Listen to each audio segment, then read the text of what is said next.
I wasted years following money advice that sounded right, and it still kept me stuck. Here are the 10 money myths I believed, so you don't fall for them too. Quick disclaimer, this video is for educational purposes only. This is not financial advice. Myth 1. I need a lot of money to start investing. I used to think investing required thousands of dollars sitting in my account, but for many people, that's not true anymore. Today, a lot of brokerages allow you to start with very small amounts, and the real cost of waiting usually isn't missing one perfect day. It's missing years of consistency. Starting small matters because it builds the habit. Over long periods, time and consistency often matter more than trying to time the market. A safe next step, pick a tiny amount you won't miss and make it automatic. Even $10 a week is a real start. Myth 2. Debt is always bad. I treated all debt like poison. Student loans, mortgages, credit cards, everything.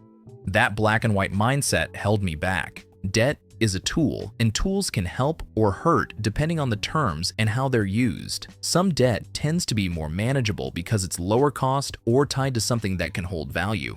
Other debt is much more dangerous, especially high-interest balances used for things that lose value quickly. A safe next step, instead of labeling debt good or bad, ask, what's the interest rate? What's the total cost over time? And does this choice improve my situation or add risk? Myth 3.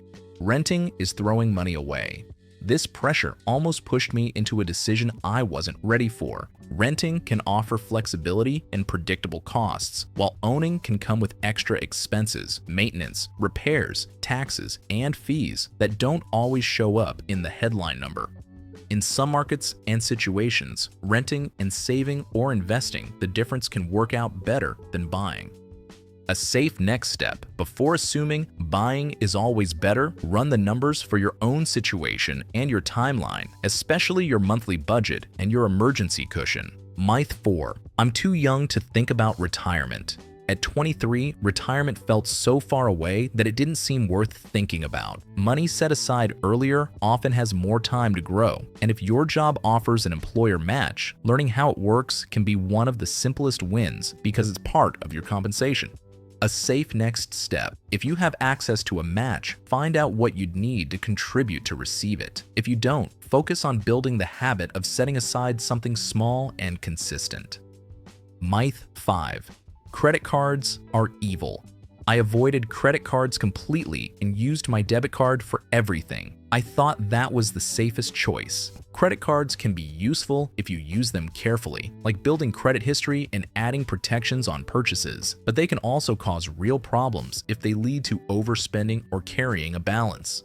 A safe next step, if you use a credit card, treat it like a debit card. Only spend what you can afford and aim to pay the statement balance in full. Set up reminders or autopay so you don't miss payments.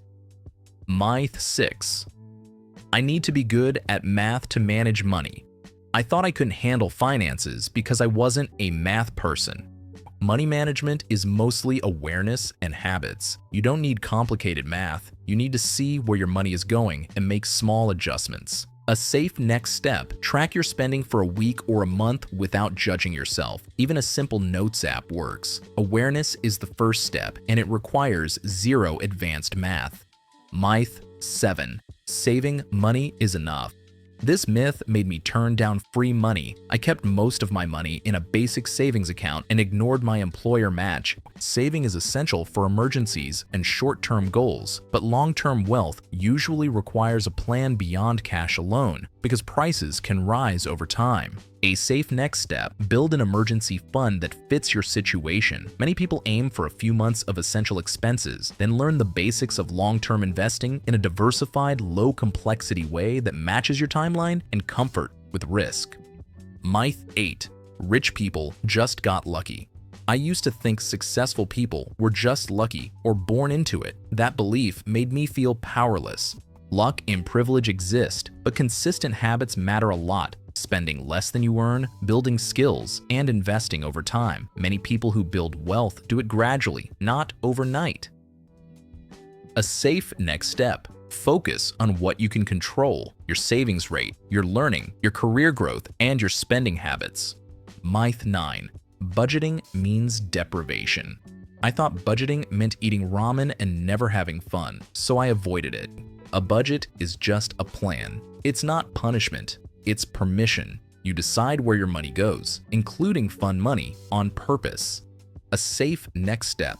Start simple. Give your money 3 jobs: essentials, future you, and fun. When fun is planned, it's easier to enjoy it without guilt. Myth 10. I'll start when I earn more. I told myself I'd get serious about money after my next raise, but when I earned more, I often spent more too. The goalposts moved. Here's what's actually true. Income helps, but habits decide progress. If your spending rises with your income, it's easy to feel stuck at any salary level. A safe next step: build one small habit now. Track spending, automate a tiny transfer, or set a simple rule like future me first. Then, when your income increases, you already have a system.